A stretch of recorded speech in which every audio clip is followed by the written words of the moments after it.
皆さんこんにちは、アリーです。Hi everyone, my name is Ali. Welcome or welcome back to the channel. Today we're talking about my journey with Mandarin Chinese. I am so excited. I've got a beautiful background behind me for the occasion. And without further ado, let's get started with the video today. It's gonna be a good one.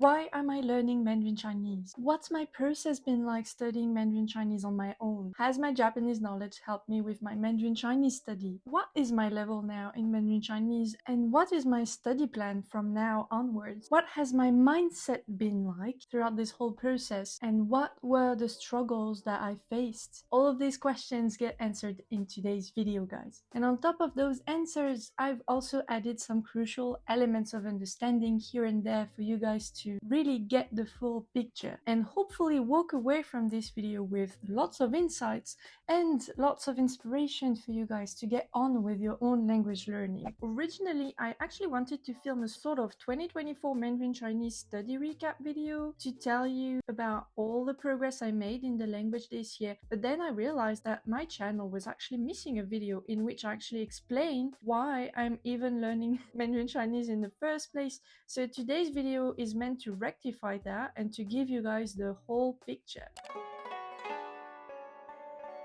So really, the first question that you guys always ask me about is why am I learning Mandarin Chinese in the first place? Before I dive into the few reasons that I could collect to answer you on this, I thought I would tell you about an anecdote that happened to me because I think there is a lot of truth in it. So I was at a wedding this September, so not long ago.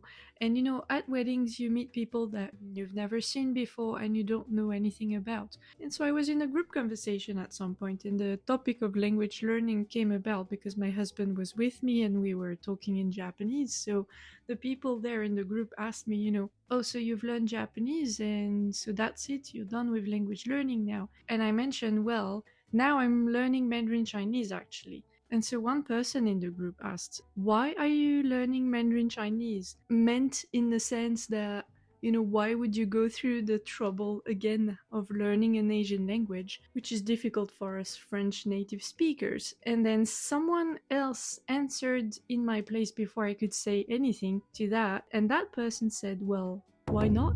Why wouldn't she learn Mandarin Chinese now? And you know what? Why wouldn't I learn Mandarin Chinese when I'm having a lot of fun studying it? You know what I mean? So I thought that this was basically the best answer I could give to this question. And it's basically 99% of the reason why I'm learning Mandarin Chinese.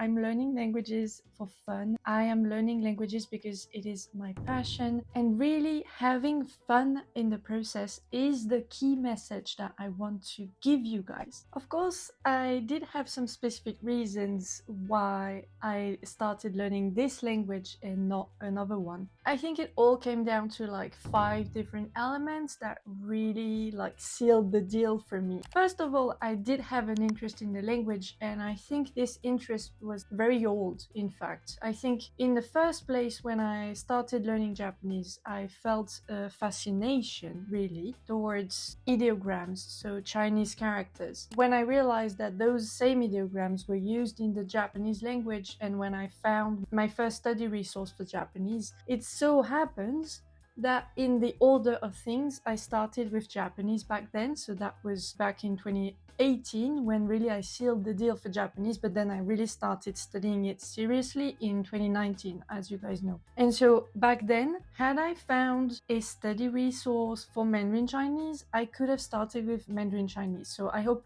it makes sense. I had like the same level of interest for both languages because they were both using ideograms, and in the first place I was very interested in learning ideograms. And so then the next question is, why did I start learning Mandarin Chinese and not another type? Because there are many. When I started learning Mandarin Chinese, I didn't even ask myself this question. It was sort of an obvious thing for me to start with Mandarin Chinese because it was the type of Chinese I had been exposed to the most. At that point, I was living in Singapore, and in Singapore, basically the whole population speaks Chinese. You get exposed to it all of the time. It's surrounding you all of the time. And really, even though I was exposed to other Chinese languages as well, because in Singapore, there are lots of dialects that are being spoken, so definitely I was exposed to a lot, but the main one was still Mandarin Chinese. That makes sense. And for example, my colleagues at work spoke Mandarin Chinese with each other. So really it was the main language I was exposed to, so it only made sense for me to start with this one. And to be honest with you, I don't think it's actually possible to study Mandarin Chinese without being exposed to other types of Chinese languages as well. And so definitely during my study, I will be exposed to other Chinese languages, and I'm definitely not closing the door to, in the future, maybe learn other Chinese languages as well. Right now, I'm just focusing on Mandarin Chinese. And about the question of characters, you guys will know that Mandarin Chinese from mainland China is now written with simplified characters over traditional characters. And the reason why I wanted to study with simplified characters was simply because I was curious to see what they looked like, and I wanted to study them and study with them in particular. The second thing was that communication with others in this language is also one of the elements which drew me to this language. Like I said, when I lived in Singapore for about 5 years, so it was quite long, of course I communicated with a lot of people, and some of those people had Mandarin Chinese as their first language, actually as their native language. And in the end, I made friends, and I felt quite frustrated to not be able to speak in their language. Then, of course, from living in Singapore, I got into Chinese food, which is amazing, Chinese culture, which is also quite fascinating, to be honest with you, and history. And the more I learn about the language, the more I learn about those three elements, food, culture, and history, the more I am fascinated by them. Then there was a fourth element there, which was that I wanted to learn Mandarin Chinese to get even more proficient in Japanese, because since those two languages are completely linked through their history, I knew that knowing Mandarin Chinese would only deepen my understanding and knowledge of the Japanese language. That was definitely one of the reasons why I started learning Mandarin Chinese. And then finally, the fifth reason was simply to get that thrill again. To be honest with you, when I reached a proficient point in my Japanese learning, I was sort of left what do I do now?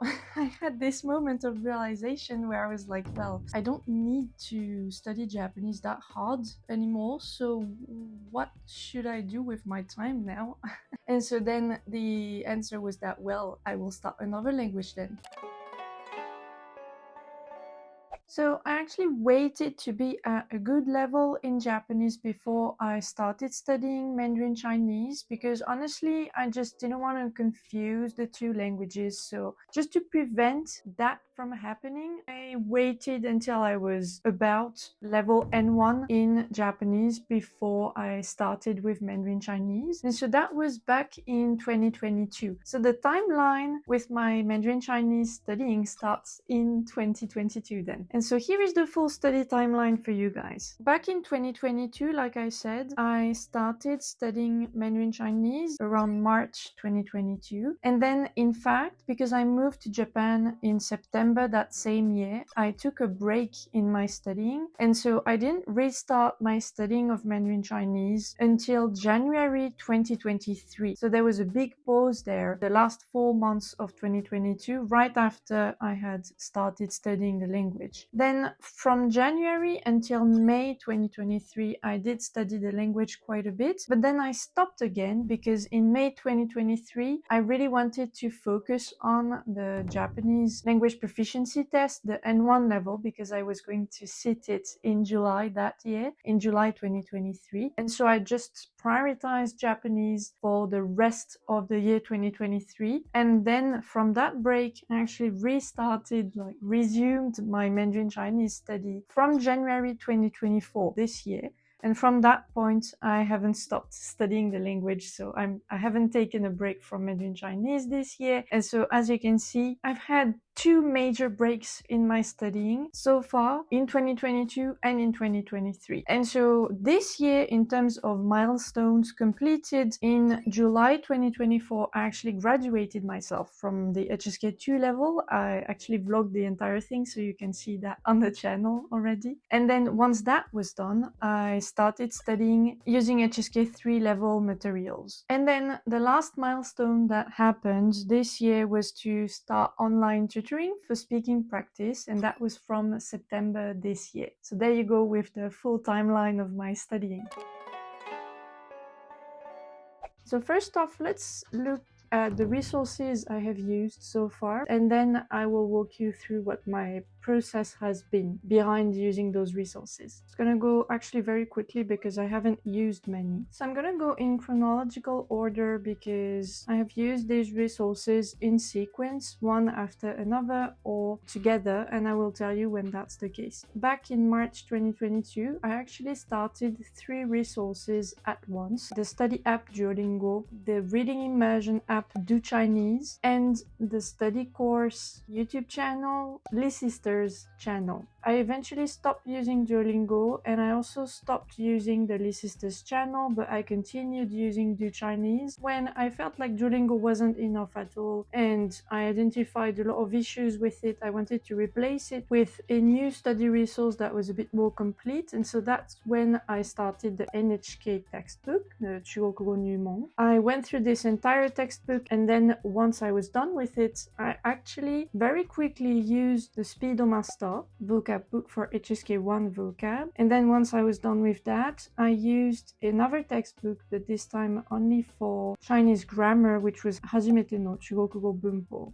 Once I was done with that, I actually started reading my first physical book in Chinese. I also, at some point, started using the kantai dorilu, which was a practice book meant to help me study specifically simplified characters from the source Japanese. And then I actually took a break from using that book. I will come back to it later, so it's now on hiatus. And then, like I said during the timeline, I actually went through an entire HSK2 mock exam book. That was back in July this year, and once I was done with that, I also started a new HSK3 textbook. Apart from Duolingo, all of my resources are in Japanese source language, and that's because I'm using the laddering technique to capitalize on my Japanese knowledge in order to study Chinese. So that's the main reason why. And so I'm gonna be answering a question that a lot of people have asked me, which is about whether or not my knowledge in Japanese helped me with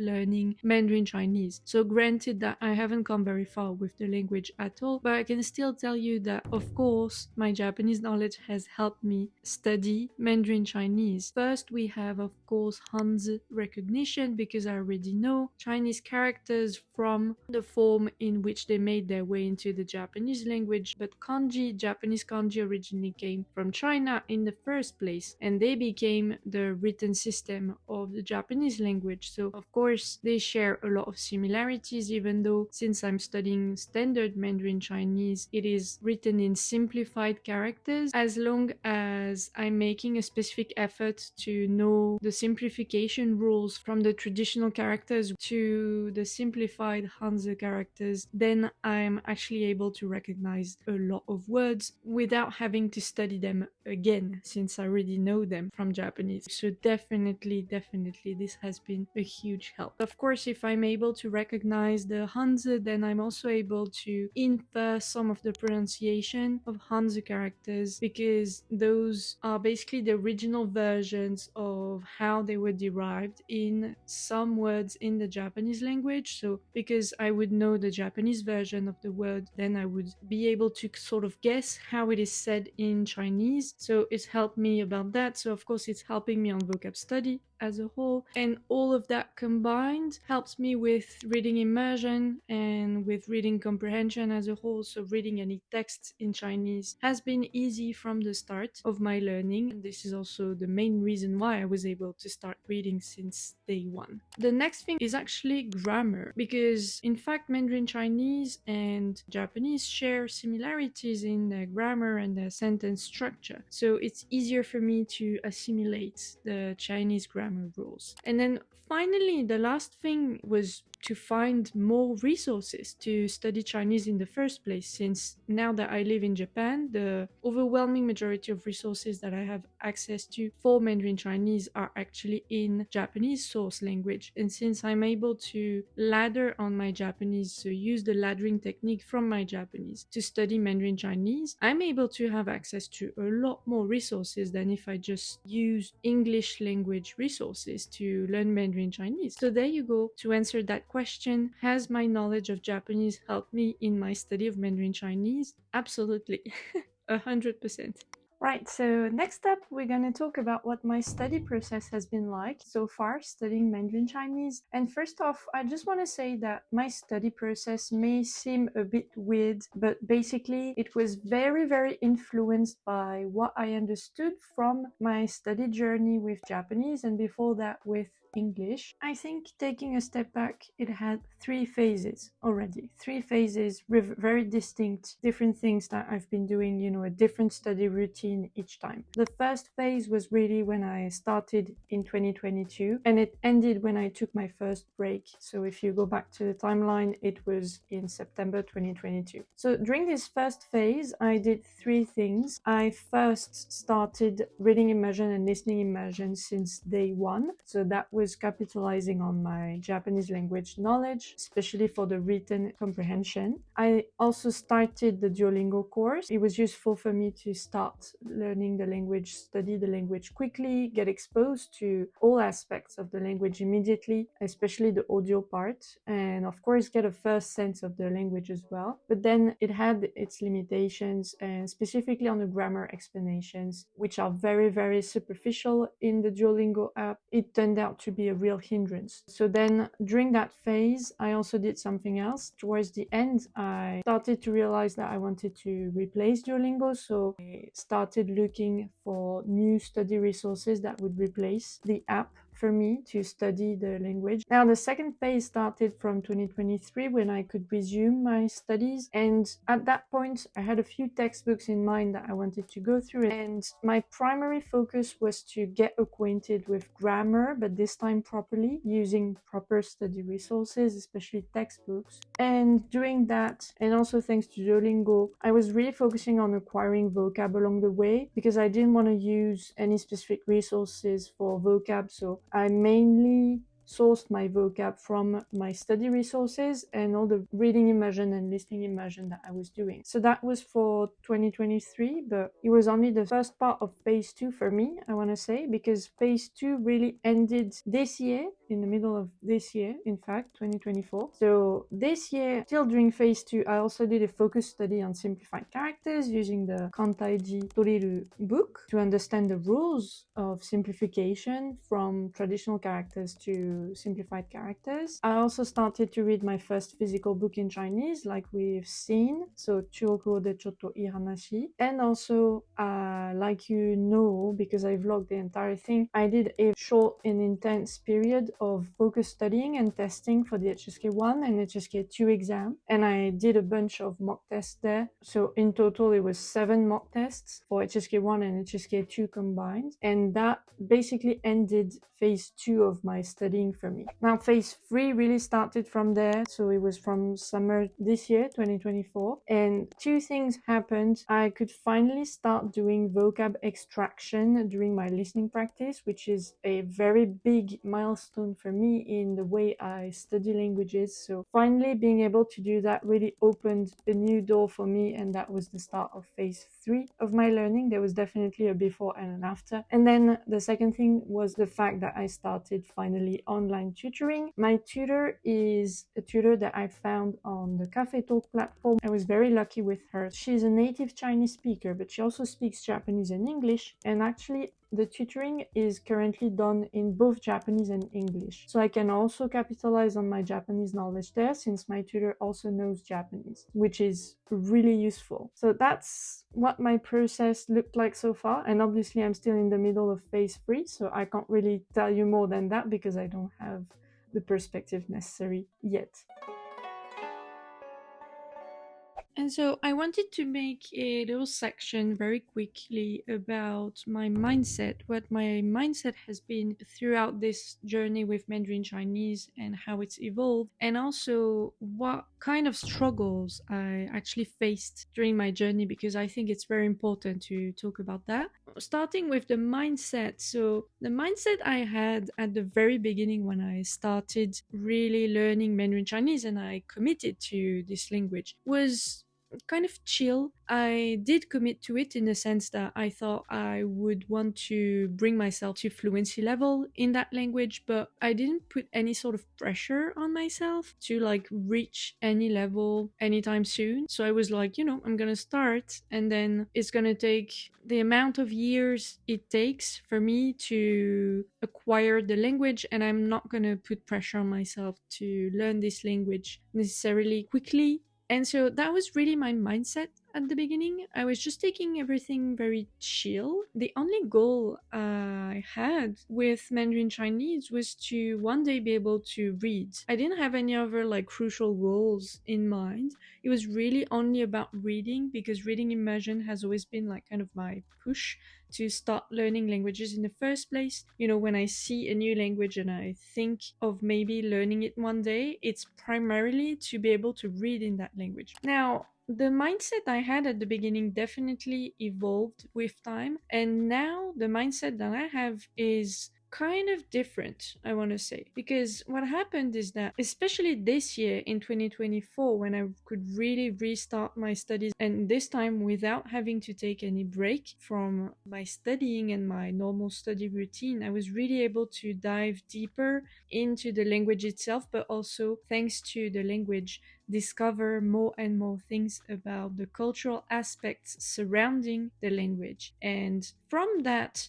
I developed a different kind of mindset, because now, not to say that I'm putting any pressure on myself, because I'm still not putting any pressure on myself. Nobody is asking me to learn this language. I'm really only doing it for myself, so there is no pressure. However, I do want to acquire it a bit faster than I originally thought I would like to, just because I now feel the need to be able to speak it sooner rather than later, to make friends and to be able to learn more about their culture and the history, and to be able to consume more media in Mandarin Chinese. So definitely through this lens, my mindset evolved as well as my goals. It's a happy evolution, but I really wanted to mention that because definitely it hasn't been this way since the start. I was just more interested in books. I think I should caption this. I'm always more interested in books. I think you get my meaning. And finally, to talk about the struggles I faced with the language, well, there were definitely struggles. I had less resistance keeping up with Japanese studying than I had keeping up with Mandarin Chinese. There were two main struggles. The first one was having to deal with Duolingo. I could make a whole other video on this topic, but honestly, just using Duolingo nearly made me give up, just because there were so many things that I found wrong with the Duolingo methods, and the fact that they constantly changed the contents of the course was really discouraging when I was still using it. So it nearly discouraged me from studying the language. So really, deciding to stop using it a year ago, so in December 2023, was the best decision I made. Thank God I realized this before it was too late, but definitely that was the first struggle. The second struggle was, of course, the fact that I had to take breaks in my studying because I needed to prioritize Japanese studying. That was a struggle because it killed my momentum twice in moments where really I thought that I was going well and things were going well with my Chinese learning, but I had no choice, and I took the decision with full knowledge of the fact that it would be a struggle to come back, and I would need to, readapt myself, readjust myself to learning the language when I would come back. But yeah, it was still a struggle. So I needed to mention that as well. Alright, and finally guys, in this last section of the video, let's talk about what my current level is and what are my next steps with studying the language. So first of all, currently I would say that I have a good sense of written Chinese. Definitely my level is higher in that particular area of the language simply thanks to my knowledge of Japanese, and the more I read in Chinese, the more I understand Chinese and how it is structured. So definitely this is where my knowledge of Japanese helps me reach sort of an intermediate level. Now, when it comes to listening comprehension, so oral comprehension, I would say that I can understand about 10 to 15% of something said with natural speech. When it comes to tones, I can now of course recognize and also speak the tones myself, so pronounce them. And then finally, when it comes to output skills, I cannot speak yet. Making my own sentences orally is obviously not something I can do yet because I haven't focused on that until now. And then making my own sentences in written form, I can definitely make simple sentences, but that's pretty much it. Overall, apart from written comprehension, which is in the intermediate level region, all of my other skills are rather beginner to upper beginner level still. So that's where I am in terms of level. When it comes to the next steps for me in my studying and what I will be focusing on in 2025, I can already tell you that my number one priority is going to be to continue my speaking lessons, because my primary focus will really be on outputting in the language, and so making my own sentences and really crystallizing all of the knowledge that I've accumulated throughout the years since 2022. And with that, also improve in my listening comprehension. So my listening immersion practice will become my second priority. My third priority will be to continue my reading practice, because as you guys know, first of all, it's the number one thing that I like doing the most in language learning. And then obviously it is helping me understand the language and how it is structured on an exponential level, because the more I study the language, the more I can understand what I read. And then the reverse is also true. The more I read, the easier it is for me to actively study the language and to understand what I am being taught. So definitely this will be my third priority for next year. After that, there will be active studying. Actively study with textbooks in particular. So that will be my fourth priority. It's not going to be my main focus because I will have my tutor to help me understand things, and then I will focus on immersion more than active studying. So definitely will only be my fourth priority. It's been my focus for the first 2 years, as you saw, on and off, but still for the last 2 years. So from next year my focus will shift to output skills and immersion practice. And then finally, my fifth priority will be to prepare for the HSK exam. So for next year I'll probably reach HSK 3 level. I don't think I'll be able to reach HSK 4 level, but I'll definitely start my studying towards getting that level. But that will only be my fifth priority, so not the primary focus at all, and it will only be to structure my active studying. Alright guys, and it's on that note that we will actually end the video today. So I hope you enjoyed it. I hope it gave you lots of insights. I hope it answered all of the questions you had about my Mandarin Chinese study journey. Thank you for watching, and as for me, I will see you in my next video on the channel. Bye bye! またね!